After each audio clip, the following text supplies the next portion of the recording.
자, 오후에 하나님 말씀 보죠. 데살로니가전서 5장입니다. 데살로니가전서 5장 23절 받들어 읽겠습니다.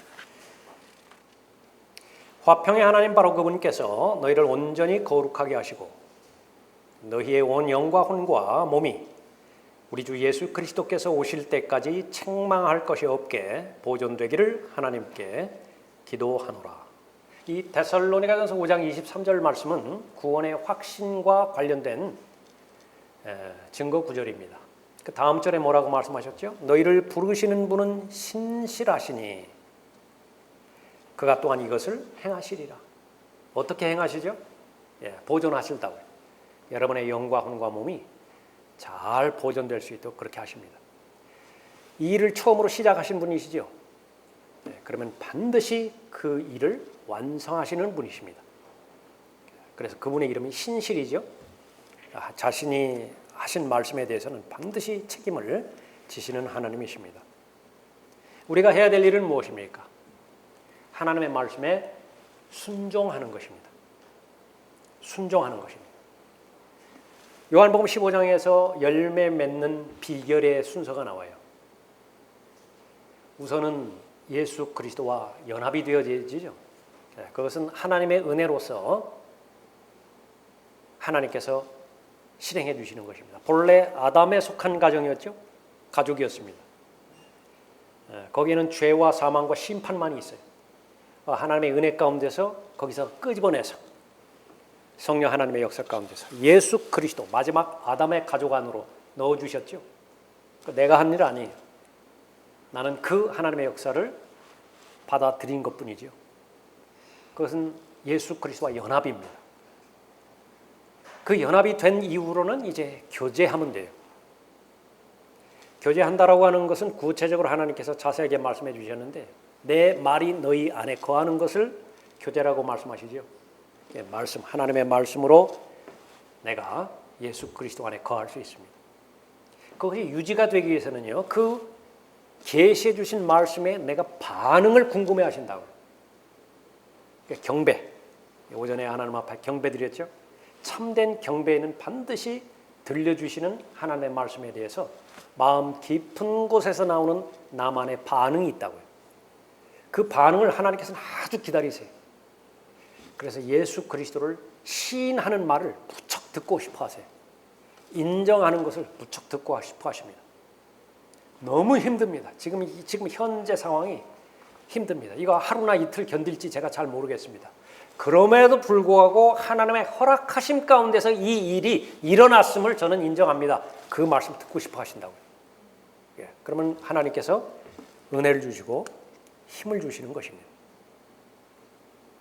그 하나님의 안에 거하실 때에 계속해서 나에게 해당되어지는 하나님의 말씀을 말씀하실 텐데 순종하기를 기대하시면서 말씀하세요. 그럼 나는 순종하면 돼요. 하나님의 말씀에 순종하면 되는 것입니다. 그 순종의 결과 우리의 마음에 변화가 있는데 하나님을 사랑하는 사랑이 더 커져요. 믿음의 깊이가 더 깊어집니다. 그러면 더 하나님에 대한 관심이 더 깊어진다고요. 그러니까 하나님께서는 사랑하는 하나님의 자녀들에게 친구라고까지 불러주셨죠. 그럼 자신의 계획에 대해서 더 많이 보여주세요. 점진적인 계시예요. 어느 부분에서는 향상된 계시도 보여주시는 것입니다. 그러니까 하나님을 사랑하고 그 결과가 윈윈입니다. 하나님께서는 영광 받으시고요. 하나님의 자녀에게는 하나님께서 주시는 기쁨으로 가득 채워지는 것입니다. 교제예요, 교제. 하나님 말씀 앞에 순종을 하는 거예요. 그러니까 나에 대한 하나님의 계획을 완전히 신뢰하고 그러니까 나를 도구로 얼마든지 쓰시라고 드리는 것입니다. 로마서 12장 1절 이후에서 말씀하시는 헌신이에요. 자원하는 마음으로 하나님 앞에 드릴 때에 또 하나님께서는 영광 가운데서 그 계획을 잘 실현해 주시는 것이죠. 아버지하고 엄마하고 아들하고 가서 같이 가는데 막 서로 좋아하면서 서로 마주보고 그렇게 길을 걸어가는 그 모자지간이 있는가 하면 그저 안 가려고 자신의 체중을 뒤로 실어가지고서 버티게 했는데 엄마는 그 손을 안 놓쳐. 한없이 끌고 가는 거예요. 그냥. 근데 어쨌든지 간에 종착지까지 간다고요. 하나님께서 기뻐하시는 자녀라고 한다면 엄마를 믿는 거예요. 그 가운데서 친밀감이 더해지죠. 무엇을 말씀하든지 그 부분은 경험적으로 내가 알잖아요. 유익이 됐잖아요. 하나님 말씀에 순종했더니 후회할 일이 단 하나라도 있던가요? 그때 그 말씀에 대한 내가 불순종했어야 되는데 그런 여지를 주지 않는 것입니다. 그리스도의 나를 준비하는 분별력. 오늘 계속해서 말씀드리죠. 우리는 기도해야 됩니다. 하나님의 뜻을 알기를 원하세요. 그 하나님의 뜻을 알기 위해서 두 가지를 구체적으로 말씀하시는데 하나는 자신의 몸을 하나님 앞에 드리라고 말씀하셨죠. 동시에 하나님의 말씀을 공부하는 것입니다. 진리의 말씀을 공부하는 거예요. 자신의 몸을 하나님 앞에 드렸을 때에는 이제 그릇이 마련이 된 것이고요. 또 하나님의 말씀을 공부할 때는 그 그릇에다가 하나님께서 믿음의 분량에 맞게 하나님의 말씀을 넣어주시는 것입니다. 그것이 하나님의 뜻을 알아가는 과정이에요. 방해하는 요소가 왜 없겠어요? 육신이 반응을 하겠죠. 세상 일들이 방해를 하겠죠. 세상의 풍조가 방해를 하겠죠. 근데 우리에게는 비결이 있잖아요. 무엇이 있죠? 십자가가 있습니다. 갈보리 십자가의 그 동일한 은혜의 능력이 날마다 주장할 수 있는 믿음 안에 우리가 있죠. 날마다 자신을 십자가에 처리하면 가능한 것입니다. 하나님과 관련되어 내리는 결정, 이것은 다른 어떤 결정보다도 양보해서는 안 되는 것입니다. 진리와 관련돼서 내리는 결정들이 있죠. 세 가지로 우리가 살펴보고자 했습니다. 영에 관련된 일들을 분별해야 되고, 혼에 관련된 일들을 분별을 해야 되고, 또 몸에 관련된 일들을 분별을 해야 되죠. 우리는 두 번째로 혼, 주로 사람입니다. 혼에 관련된 일들을 분별할 수 있어야 되는 것입니다. 평가가 전혀 되지 않은 사람은 쓰임받는데 거의 가능성이 없어요. 어릴 때부터 계속 평가를 해줘야 돼요. 학교 교육의 목적이 그렇고요. 가정 교육도 역시 마찬가지입니다. 본인이 확신을 갖는다고요. 평가가 이루어졌을 때. 지역 교회 중에서 평가가 전혀 이루어지지 않은 교회가 라오디케아 교회였어요. 본인의 상태를 알지 못하니까 주제 파악을 못해요. 자신이 서 있는 위치도 모르고 어느 방향을 향해서 가는지도 모르는 것입니다. 그 원인은 하나밖에 없죠. 하나님의 뜻을 몰라요. 하나님의 뜻을 모르는 상태에서 자기 고집이 있죠. 자기 고집을 하나님의 뜻으로 왜곡시킵니다. 오판해버려요. 근데 이 사람을 지지하는 것은요, 지금까지 경험이 제법 괜찮거든요. 학교 생활이나 지금까지 자기 쌓았던 커리어나 이런 걸 봤을 때 제법 괜찮은 결정들을 했어요. 제법 인정을 받았어요. 이 부분을 영적인 영역까지 도입을 해버린 것입니다. 기도하지 않고도, 말씀에 의뢰하지 않고서도 자기가 생각나는 것, 자기가 결정해놓은 결정을 미리 예비해놓은 것, 이것이 하나님의 뜻이라고 고집을 부리는 거예요. 그대로 실행을 해버리는 것입니다. 결과는 어떻게 되죠? 아무 열매도 없어요. 본인이 열매만 없을 뿐만 아니라 주변 사람들은 아주 어렵다고요. 라오디케아 교회 전혀 영적 평가가 되지 않은 그런 교회였습니다. 이로 인하여 우리가 하나님께 쉬지 않고 감사함은 너희가 우리에게 들은 바 하나님의 말씀을 받을 때에 사람들의 말로 받아들이지 아니하고 사실 그대로 하나님의 말씀으로 받았음이니 이 말씀이 믿는 너희 가운데서도 효과적으로 역사하느니라.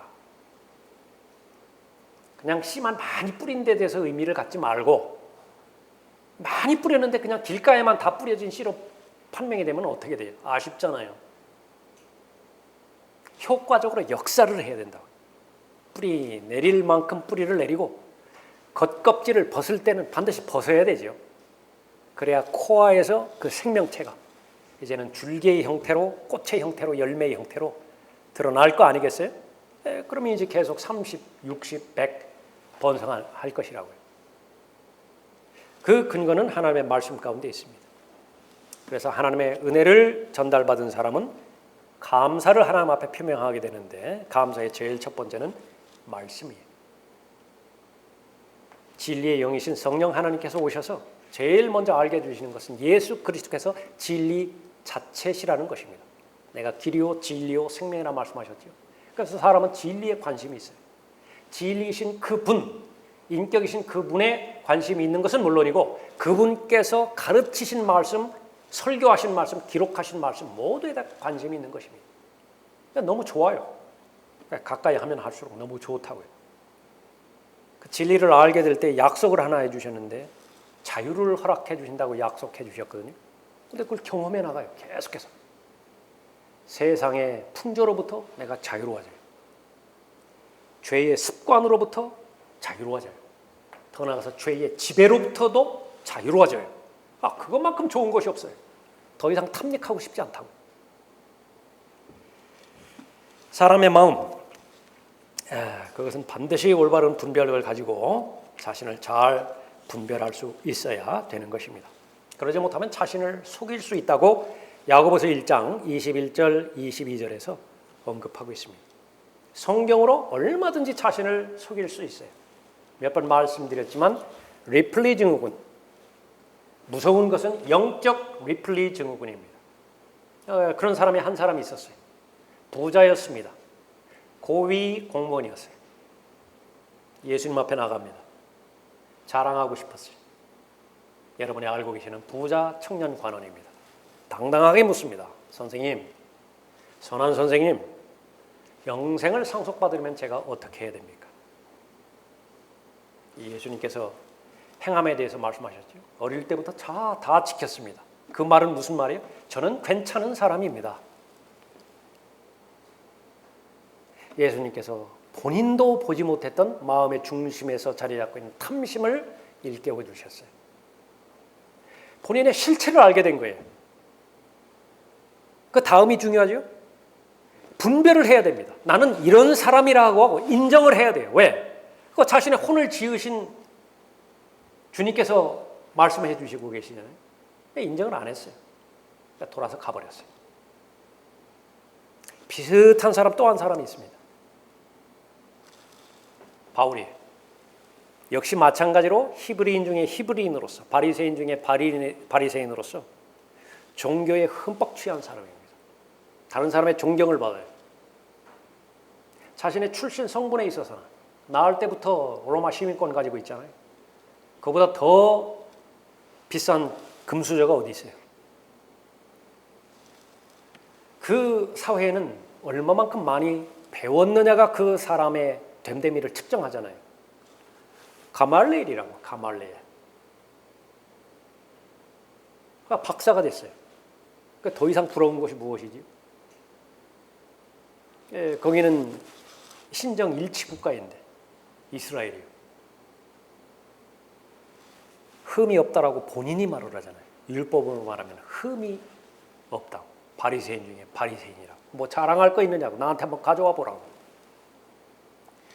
예수 그리스도 만나기 전까지는 본인이 그런 사람인 줄 알았습니다. 속은 거예요. 그러나 참된 빛을 만났죠. 사울아 사울아 내가 왜 나를 박해하는 것이냐. 최선을 다해서 했던 것이, 헌신했던 것이, 열정적으로 했던 것이 가시체를 거듭하는 거래요. 그때까지는 몰라요. 그런데 본인만 아니라 그런 똑같은 과정을 겪는 모든 유대인들에 대해서도 이제는 깨닫게 해주신 그 진리를 선포하는 것입니다. 유대인들도 역시 마찬가지예요. 형제들아 내 마음의 소원과 이스라엘을 위해 하나님께 드리는 기도는 그들이 구원받게 되는 것이라. 바리새인 중에 나는 구원받지 않았다고 그렇게 생각한 사람이 단 한 사람이도 있겠어요? 사두개인이라면 몰라요. 천사도 안 믿고 부활도 안 믿잖아요. 그러니까 그 사람은 뭐냐 죽으면 다 그만이라고 그냥 그렇게 믿는 사람이에요. 그러나 바리새인은 달라요. 내가 그들에 대해 증거하노니 그들에게는 하나님께 대한 열성은 있으나 인정해 줬다고요. 열성은 있으나 지식을 따라된 것은 아니니라. 분별력이 없어요. 어떤 분별력이지? 자기들의 의와 하나님의 의를 구분할 줄 몰라요. 하나님의 의가 분명히 제시되었음에도 불구하고 앞선 열성이 그 하나님의 의를 죽였어요. 살해해버렸어요. 세상에 그런 일이 어디 있을 수 있습니까? 종교의 힘입니다. 자기 의의 능력이 무엇이든지 다 해낼 수 있어요. 이는 그들이 하나님의 의를 모르고 자기들의 의를 세우려 함으로써 그들 스스로 하나님의 의에 복종치 아니하였음이니라. 그리스도께서는 믿는 모든 사람에게 의가 되시고자 율법의 끝이 되셨느니라. 그런데 결과는 극히 소수의 사람만 분별력을 가지고 예수 그리스도의 의를 받아들이는 것입니다. 지금 이스라엘 전체를 봤을 때 어떻게? 거의 대부분 배교 상태이죠. 세상의 모든 민족이라고 하는 민족이 많이 있지만 이스라엘만큼 하나님을 완악하게 대적하는 민족도 없어요. 분별력이 없기 때문에 그런 것이죠. 구원받은 후에 이렇게 열성이었던 그 모든 부분들을 배설물로 여겼다, 그렇게 언급하고 있습니다. 자기 자신에 대해서 분별해야 돼요. 기도해야 될 내용이죠. 내가 누구인지 잊어버리지 않게 해주십시오. 오판하지 않게 해주십시오. 제가 영적 리플리 증후군에 걸려 있습니까? 기도 한번 한 적이 없는데 기도에 대해서 많이 안다라고 하는 이유로 내가 기도의 사람으로 내가 착각하고 있지는 않은 것입니까? 오전에 살펴봤던 것처럼 주 목적이 사람에게 보이기 위함인데 막 헌신하는 모습이 있죠. 애쓰는 모습이 있죠. 심지어 가난하게 살기도 하죠. 심지어는 거기에서는요, 순교하기까지도 해요. 동기가 무엇이냐? 인정받으려고 그래요. 천주교에서도 순교자 수없이 많습니다. 우리나라 최초의 순교자가 김대건 신부하니 종교 때문에 그래요. 종교, 신념 때문에. 정확하게 자신을 잘 볼 수 있도록 점검을 해야 되는 것입니다. 그리스도인이 자신에 대한 분별력이 결여되면 어떻게 되는 것이냐? 위선적인 판단자가 돼요. 자기가 위선적인 판단자가 되는 결과 하나님께서는 아주 싫어하는 사람이 되는 것입니다. 왜 그렇습니까? 다른 사람을 계속 판단만 해요. 정죄만 한다고. 그런 사람이 가정의 가장이었다. 그러면 너무 힘들어요. 사람들에 대한 분별력을 할 수 있어야 됩니다. 어느 곳에 있어서나 리더의 위치에 있으면요, 지도자의 위치에 있으면 많은 것들을 판단을 해야 되죠. 올바른 판단을 하게 된다고 한다면 이제는 그 조직이, 그 모임이 아주 힘을 받을 거예요. 그러나 판단을 잘못했다고 한다면 돌이킬 수 없는 막중한 실수도 그렇게 할 수 있겠죠. 영적인 지도자는 더 말할 것도 없습니다. 실수할 수도 있고 실패할 수도 있지만 어떤 실수는요, 돌이키지 못할 그런 어려움까지도 그렇게 감당해야 되는 그런 결정도 있는 것입니다. 실제로 다른 조직과는 다르게 이 지역 교회라고 하는 것은 이 목자를 통해서 하나님께서 인도해 주시는 모임이에요.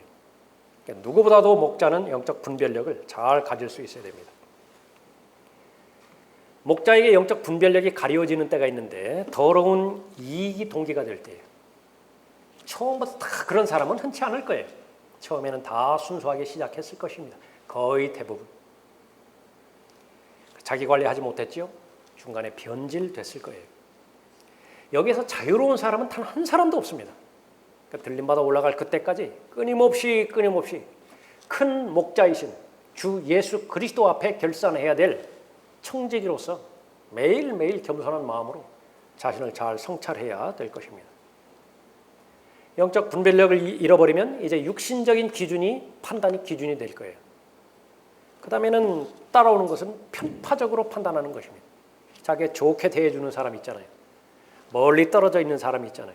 판단이 다르다고요. 공평하지 않은 것입니다. 자신은 편파적으로 판단하지 않았다고 하더라도 상대방의 관점에서 편파적으로 대하는 것 같아요. 그러면 상대방의 관점이 거의 대부분 옳아요. 그것은 상대방의 관점에서 평가를 해야 돼요. 나는 갑질을 한 적이 없다고. 근데 상대방이 의뢰 취급을 받았다는 거예요. 그러면 의뢰 판단이 거의 옳아요.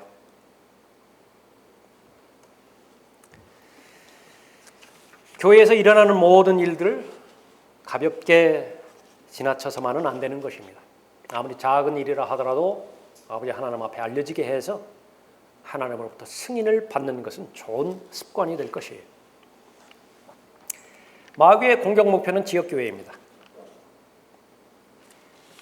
틈을 노리는 것인데 틈이 한두 개가 아니죠. 특히 목자를 치면은요, 다 무너지게 돼 있어요. 성경적 원리입니다. 성숙한 성도의 의무는요, 목자를 위해서 기도할 것이라고요. 목자를 보호할 것이라고요. 왜? 똑같이 연약한 질그릇이에요. 얼마든지 실수할 가능성에 놓여져 있고 잘못 실수할 수 있고요. 때에 따라서는 그것이 아주 파괴적일 수도 있는 것입니다. 성도가 가져야 되는 분별력도 있죠. 특히 성도와 성도 간의 관계에 있어서 또 성도와 목자와의 관계에 있어서 반드시 분별력은 갖춰야 됩니다. 남편과 아내와의 좋은 관계가 유지되지는 비결은요, 모두가 예수 그리스도 옷 입고 서로에게 가까이 다가가는 거예요. 그러면 문제가 없어요. 근데 이제 친하거든요. 알 만큼 안다고 해서 자신감이 있어요. 그래서 예수 그리스도 옷 벗어놨어요. 그리고 육신적으로 1대1로 만났다. 어림없습니다. 어김이 없어요. 문제 일으키게 돼 있어요. 언제까지? 다시 예수 그리스도 옷 입을 때까지 그 문제는 해결되지 않아요. 의외로 약합니다, 사람은. 한마디에 무너질 수 있는 것이 사람이에요. 10년 이상 관계가 형성되고 있어요. 20년 가까이 다가왔어요. 그때 오후에 밥 먹으면서 들은 얘기가요, 오늘 밤 잠을 이루지 못하게 만드는 것이 연약하게만 하면 한 사람들이에요. 서로가 그 사실을 알고 하나님께서 맡겨주신 이 주역교회에 대한, 지역교회에 대한 분별력을 잘 가질 수 있어야 되는 것입니다.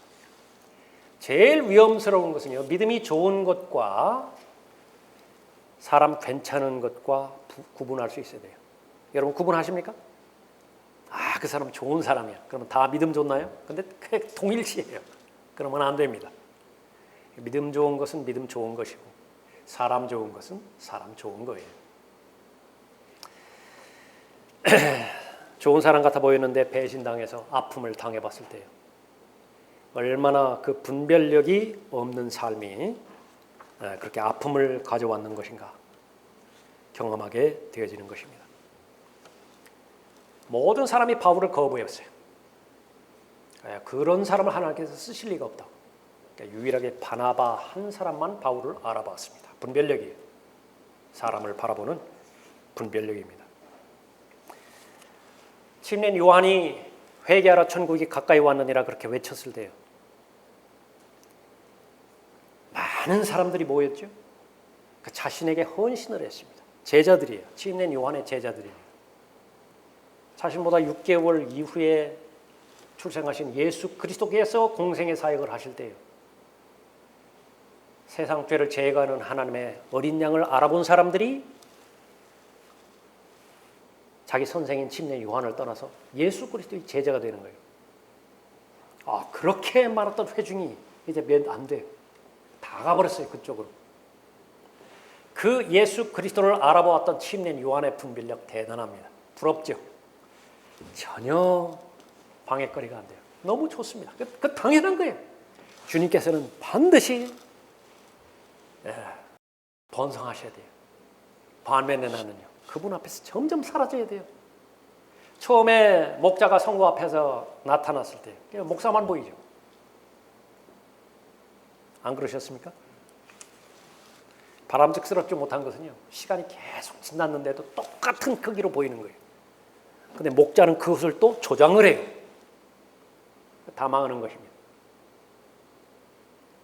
처음에는 하나부터 열까지 모든 부분들을 잘 관리해 주는, 정말 말 그대로 목자로서의 그 역할들을 감당하지만은요, 점차 성장을 하죠. 좋은 영적인 양식을 잘 공급해서 점차 성장을 하잖아요. 그 나중에는 반드시 동역을 이루어야 돼요. 목자와 성도는 동역의 관계가 이루어져야 되는 것입니다. 목자라고 약점이 없습니까? 목자라고 중보기도 제목이 없어요? 성도들이 기탄 없이 기도하는 거예요. 목자의 약점을 알았다 하더라도 그 안 약점을 가지고 목자를 공격하지 않아요. 왜 그렇습니까?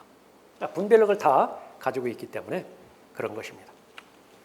몸에 대한 분별력을 가지고 있어야 됩니다. 실제로 일어나는 사건들에 대한 분별력을 가지고 있는 것은 대단한 통찰력이에요. 우연히 일어나는 사건은 없죠. 어떤 건물이 무너졌어요. 탑이 무너졌어요. 몇 사람 죽었죠. 그러나 하나님의 허락 없이는 그런 일들이 일어나지 않아요. 그냥 이방인들이 죽었다고 해서 하나님의 자녀와 전혀 무관한 거예요. 그 사람들의 죄는 더 컸나요? 그 사건이 내가 사는 이 시대에 일어났을 때 나에게 주시는 영적 교훈은 무엇인가? 그것을 찾아내는 것입니다. 분별력이에요. 자만 가운데 기뻐하고 있으니 그러한 기쁨은 다 악하니라. 그러므로 선을 행할 줄 알면서도 행치 아니하는 자에게는 그것이 그 사람에게 죄가 되느니라. 주변에서 내가 좋아 보이는 일들, 그것은 하나님께서 나에게 주시는 선물이에요. 감사함으로 받아들여야 됩니다.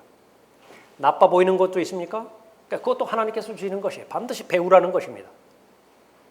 몇 번 말씀드렸지만 나를 선대하는 사람들, 그것은 하나님 앞에 감사드려야 돼요.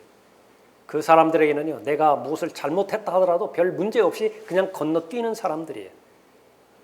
될 수 있으면 좋은 마음으로 품으니까 그렇습니다. 그러나 나에 대해서 예리하게 판단하는 사람들이 있어요. 선을 넘어서 오판하는 경우도 있습니다. 그러나 반드시 놓치지 말아야 되는 것은 그 비판 중에 사실이 있어요. 하나나 둘, 최소한 사실이 있다고. 괜히 근거 없이 나를 공격하는 것이 아니에요. 그러니까 그것을 찾아내야 됩니다. 찾아내서 반면 교사로 삼고 나에게 올바른 적용을 해서 올바른 분별력을 가지고 판별력을 가지고 다시 두 번은 다시 그런 틈을 주지 않겠다라고 하는 마음으로 잘 무장할 수 있어야 되는 것입니다. 하나님의 은혜는 사람을 통해서 대부분 나타난다고 우리가 알고 있죠. 하나님께서는 은혜를 베풀어 주시잖아요. 그 은혜의 대부분은 사람을 만나게 해주는 거예요. 그 사람 가운데서는 단 한 사람도 천사는 없습니다. 최소한 한 가지 새는 곳이 있어요. 최소한입니다. 최소한. 여러 개 있어요. 여러 개. 나한테 피해를 끼치고 나한테 악을 끼치는 사람, 그 사람에 대해서 분별력을 훈련해야 되는데 생각하는 분별력을 가질 수 있어야 됩니다. 끝으로 형제들아, 만일 무슨 덕이 있거나 무슨 칭찬이 있으면 무엇이든지 참된 것, 무엇이든지 정직한 것, 무엇이든지 의로운 것, 무엇이든지 순결한 것, 무엇이든지 사랑스러운 것, 무엇이든지 좋은 평판을 얻는 것, 이런 것들을 생각하라. 빌립보서 4장 8절 말씀입니다. 빌립보서 4장 6절 7절 기도에 대한 약속의 말씀을 기록하시고 그 다음에 적용에 관련된 부분으로 해서 8절을 말씀하신 거예요. 하나님 앞에 감사드리는 내용 가운데 그 사람이 나에게 선대해 주었던 것, 그것만 생각하라 그거예요. 그 사람이 나에게 도움을 주었던 것, 그것만 생각하라 그거예요. 그러니까 사람은 거꾸로 하죠. 한 번의 실수로 인해서 그 사람을 완전히 존재를 부인해버립니다. 가능한가요? 막 인연 끊고 지내는 관계들이죠. 끊어져요? 내가 끊는다고 해서? 분별력입니다. 몸에 관련된 일들을 잘 분별할 수 있어야 됩니다. 어떻게 하면 이 분별력을 잘 키울 수 있는 것인가? 기도를 통해서 가능한 것인데 지혜를 간구하라고 말씀하세요. 어려움 당할 때에 무엇보다도 먼저 기도하라고 말씀하시죠. 거의 대부분의 시험은요, 하나부터 10까지 하나님께서 완벽하게 건져서 옮겨서 안전한 곳에 넣어주는 그 구제나 그 구원은요, 희박해. 그런 것은 거의 없어요. 거의 대부분의 일반적인 하나님의 방법은 무엇이냐 그러면 지혜를 주신다. 지혜를 주셔서 구상하게 만들고요, 그것을 현실 가운데서 실현하게 만드세요. 자기가 그 과정에 다 참여를 해요. 그러니까 나중에 열매를 맺게 되는 것입니다. 나의 형제들아, 너희가 여러 가지 시험에 빠질 때면 그것을 모두 기쁨으로 여기라. 이는 너희 믿음의 시련이 인내를 만들어내는 줄을 너희가 알미라. 그러나 인내를 온전히 이루라. 이는 너희가 온전하고 잘 갖추어져 아무것도 부족함이 없게 하려 함이라. 여기까지는 총론이에요. 누군들 인내하고 싶지 않아요? 누군들 시험을 잘 통과하고 싶지 않습니까? 그렇게 되려면 이제 구체적으로 너희 중에 누가 지혜가 부족하면 절대로 인내할 수 없어요. 그 시험을 패스할 수 없습니다. 너희 중에 누가 지혜가 부족하면 모든 사람에게 아낌없이 주시고 꾸짖지 아니하시는 하나님께 구하라. 그러면 그분께서 주실 것이라. 오직 믿음으로 구하고 아무것도 의심하지 말라. 하나님께서 지혜를 주셨을 때 그 지혜가 내가 닥친 이 시험을 반드시 완벽하게 통과하게 하실 것이라고 하는 믿음을 가지고 지혜를 간구하는 것입니다. 그래서 지혜의 책을 여는 거예요. 성경을 여는 것입니다. 설교에 집중하는 것입니다. 좋은 영적인 양식이 기록되어 있는 책들, 내가 부지런히 공부하는 것이 하나님의 약속은 반드시 성취가 되는 것입니다. 말씀을 마귀가 잘못 사용하지 않도록 해야 돼요. 오전에도 잠깐 살펴봤지만은요, 마귀가 공격하는 거의 대부분은요, 말씀을 가지고 공격하는 것이에요. 전혀 이 상황에 맞지 않는 것인데 그 말씀으로 죄책감을 줘요. 전혀 이 상황에 맞지 않는 것인데 그 말씀으로 섣불리 오판하게 만들어버리는 것입니다. 하나님의 말씀을 올바로 잘 나누어야 되겠죠. 동기가 잘못되었을 때 얼마든지 자신을 정당화할 수 있는 것이 성경이에요.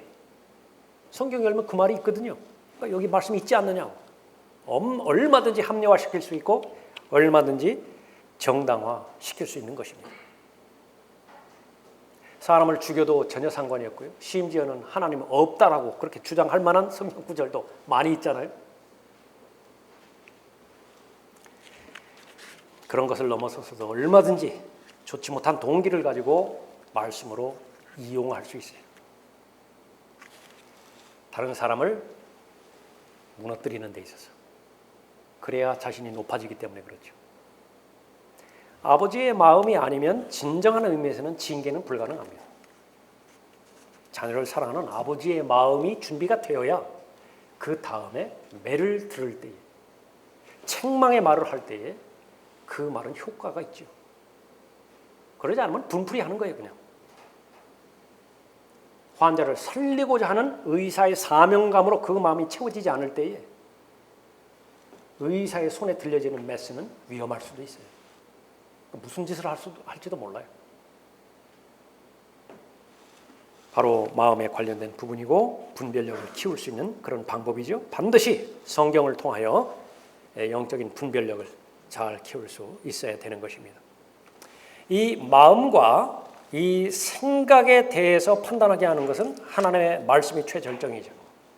하나님의 말씀은 살아있고 능력이 있어 양날이 있는 어떤 칼보다도 예리하여 혼과 영 그리고 관절과 골수를 찔러 가르고 마음의 생각들과 의도들을 판별하느니라.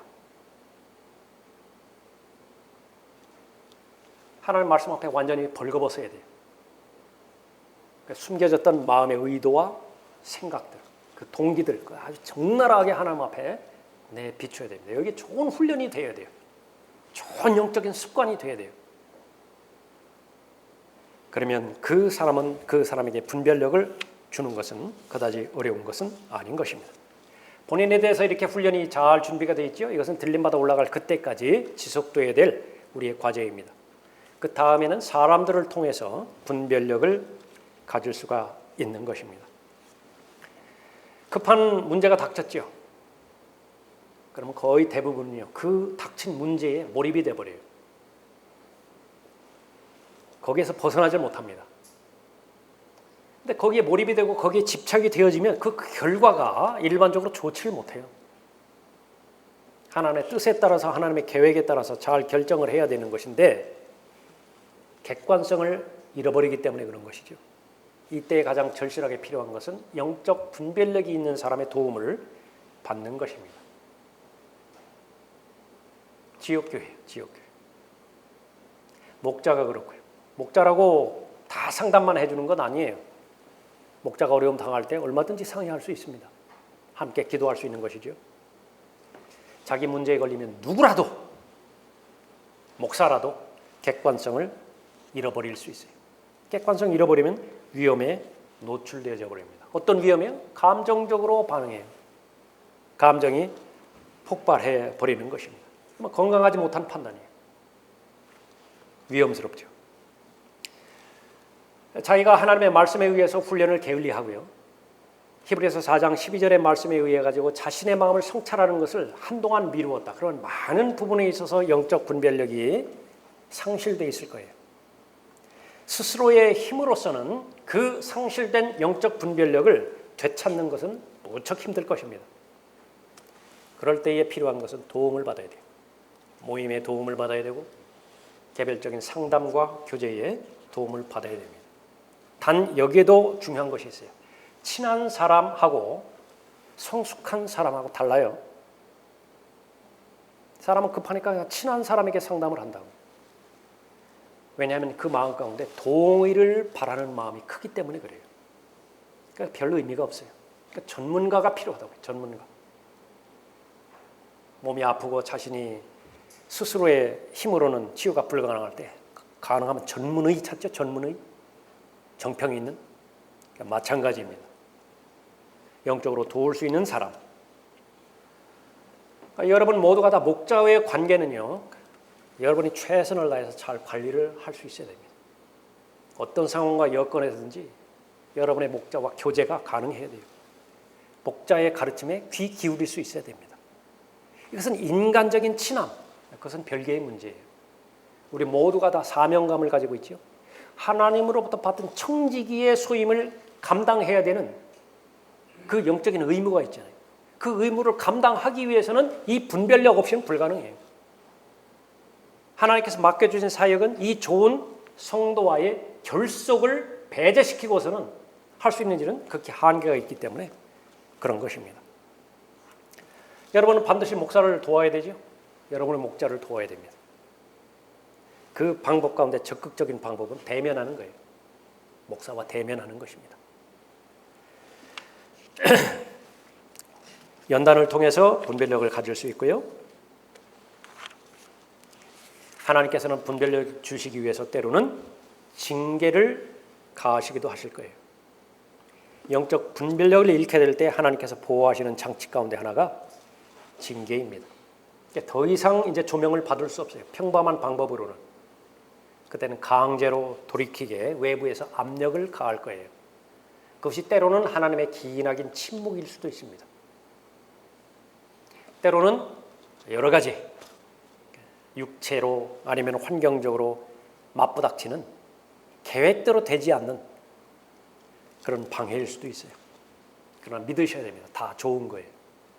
하나님의 자녀라고 한다면 반드시 바로잡기 위해서 지금 현재는 아프지만은요 절름거리는 쩔뚝거리는 그 발을 하나님께서 취하셔서 그 근력을 허락해 주시는 것입니다. 그 훈련의 결과 열매를 맺게 되지요. 열매는 분별력입니다. 영적으로 탁월한 사람이 되도록 기도하십시오. 가장 좋은 것들을 분별할 수 있도록 가장 우선순위에 놓고 기도하십시오. 여러분이 지금 모두 접하고 있는 것들, 해야 하는 일들 다 소중한 것들이에요. 다 의미 있는 것들입니다. 그러나 잊어서는 안 되는 것은 궁극적으로 그날이 오면은요 없어져 버릴 것은 없어져요. 그때까지 그 역할들은 도구입니다. 그냥 수단이에요. 거푸집들이에요. 거푸집 없이 건물을 지을 수는 없지만은 건물이 완성된 다음에는 거푸집은 이제는 다 버려야 되는 것이에요. 그것을 믿으셔야 됩니다. 그러기 위해서는 가장 좋은 것들을 분별할 수 있도록 기도해야 돼요. 내가 이것을 기도하노니 너희의 사랑이 지식과 모든 판단에 있어서 더욱더 풍성하게 되어 너희가 가장 좋은 것들을 분별하며 또 그리스도의 날까지 순수하고 흠없게 되기를 바라며 예수 그리스도를 통하여 얻는 의의 열매들로 가득 차서 하나님께 영광과 찬양이 되기를 바라노라. 빌립보서 1장 9절 11절 말씀입니다. 오늘 데살로니가전서 5장 23절에서 하나님께서 원하시는 것이 있죠. 화평에 하나님께서 바라시는 것이 있다고. 영에 있어서나 혼에 있어서나 몸에 있어서 책망할 것이 없게 되기를 바라는 것입니다. 그런데 그 하나님의 염원은 마침내 하나님께서 지키실 거예요. 완성하실 것이에요. 우리에게 요구하는 것은 무엇입니까? 먼저 하나님의 뜻을 알고 가장 중요한 것은 삶의 조화죠. 영과魂과 몸의 조화로운 삶입니다. 삶의 우선순위를 잘 갖출 수 있어야 되죠. 그럼 먼저 해야 될 것을 먼저 하면 됩니다. 가장 귀히 여기는 것을 가장 귀히 여기면 되죠. 가장 좋은 것들을 분별할 수 있는 힘이지요. 여러분의 기도의 제목이 될 것입니다.